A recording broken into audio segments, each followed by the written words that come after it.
চলতি বছর এপ্রিল মাসে মেদিনীপুর স্টেশনে বসে বসে কাঁদছিলেন এক 70 বছরের বৃদ্ধা। পুলিশ কর্মীরা তাকে উদ্ধার করে নিয়ে এসেছিল মেদিনীপুর সেন্ট্রাল বাস স্ট্যান্ডের শেল্টার ফর আরবান হোমলেসে। ভাষার সমস্যার কারণে প্রথমে কেউ বুঝতে পারছিল না বৃদ্ধার পরিজনেরা কোথায় বা তার বাড়ি কোথায়। ধীরে ধীরে আশ্রমের কর্মীরা বুঝতে পারেন বৃদ্ধার বাড়ি বিহারের ভাগলপুরে।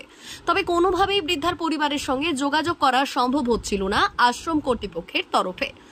অবশেষে মাস দুয়েক বাদে পূজা রানা নামে আশ্রমের এক কর্মী যোগাযোগ করে সাংবাদিকদের সাথে। শনিবার মেদিনীপুর শহরের সাংবাদিকরা যোগাযোগ করে ওয়েস্ট বেঙ্গল রেডিও ক্লাবের সাথে। আর এরপরে মুশকিল আসা মাত্র 20 মিনিটেই রেডিও ক্লাবের তরফে খুঁজে বের করা হয় বৃদ্ধার গ্রামের ভিটে। যোগাযোগ করা হয় পরিবারের সদস্যদের সঙ্গে।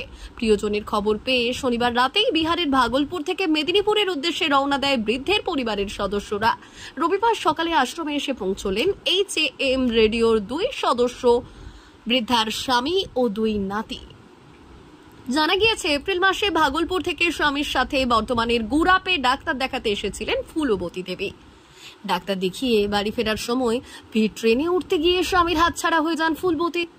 এরপর দিকভ্রষ্ট হয়ে এপ্রিল মাসের 17 তারিখ মেদিনীপুর চলে আসে সে। হাওড়া থেকে শুরু করে বেনারস হয়ে দেশের বিভিন্ন প্রান্তে বৃদ্ধাকে খুঁজে বেড়ান পরিবারের সদস্যরা, তবে মেলেনি খোঁজ। অবশেষে মিলল সাফল্য। সমস্ত অফিসিয়াল ফর্মালিটির পর বৃদ্ধাকে তুলে দেওয়া হয় পরিবারের সদস্যদের হাতে। ছিলেন মেদিনীপুর পৌরসভার পৌরপ্রধান সৌমেন খান, মেদিনীপুর কোতোয়ালি থানার পুলিশ আধিকারিকরা। নতুন কাপড় পরিয়ে বৃদ্ধাকে সম্মান জানানো হয় পৌরসভার তরফে। সম্মান জানান সাংবাদিকরাও। এরপর প্রাণ ভরা খুশিতে এক রাশ চোখে জল নিয়ে ভাগলপুরের উদ্দেশ্যে রওনা দিলেন বৃদ্ধা। বিষয়টা হচ্ছে, আমরা গতকাল আমাদের অফিস থেকে খবর পাই যে মেদিনীপুরে এনাকে পাওয়া গেছে, ফুলের দেবী। তো আমরা যেটা খবর পেয়েছি যে সংবাদ মাধ্যমে যারা বন্ধু রয়েছেন ওনাদের থ্রু দিয়ে আমাদের কাছে খবর যায়। আমাদের সঙ্গে সঙ্গে যে মুহূর্তে খবর পাই আমরা এনার কথা বুঝে আমরা যতটা ধরতে পেরেছি যে ভোজপুরি ভাষায় কথা বলছেন, কিন্তু আমরা বিহারের ভাগলপুর সাইড বা ওই বিহারের সারাউন্ডিংসে বেশি জোর দিই। কিন্তু সারা ভারতবর্ষের মানে যত জায়গায় আমাদের সোর্স রয়েছে আমরা সেই জায়গায় কাজে লাগাই। তার ফলে আমরা সেখান থেকে ভাগলপুর থেকে এনার তথ্য পাই আমরা, এবং পাওয়ার সঙ্গে সঙ্গে আমরা জানতে পারি যে এনার মেদিনীপুরে এখন রয়েছেন। এনার যেটা জানা যাচ্ছে যে পুলিশ এনারা ডাক্তার দেখাতে এসেছিলেন। ডাক্তার দেখানোর পরে কোনোরকম করে ট্রেন মিস হয়ে যায়। তার ফলে ট্রেন ছুট হয়ে যাওয়ার ফলে ইনি আলাদা হয়ে যান। তারপর মানে নানারকমভাবে যোগাযোগ করার চেষ্টা করেছেন, কিন্তু বাড়ির লোকের মানে সাহায্য পায়নি, খুঁজে পায়নি। তো সেই অবস্থায় পুলিশ এনাকে উদ্ধার করে আজকে মেদিনীপুর আরবান শেল্টার ফর এখান থেকে হোমলেস এখান থেকে পাওয়া যাচ্ছে। এনাকে বাড়ির লোক এসছেন, বাড়ি থেকে আজকে ওনার স্বামী এসছেন, 84 বছর বয়স। আর যে ভদ্রমহিলা মানে পাওয়া গেছে ওনার 75 বছর বয়স। এই বয়সে উনি আসলে ডাক্তার দেখাতে এসছেন, মানসিক অবস্থা ঠিকঠাক নেই।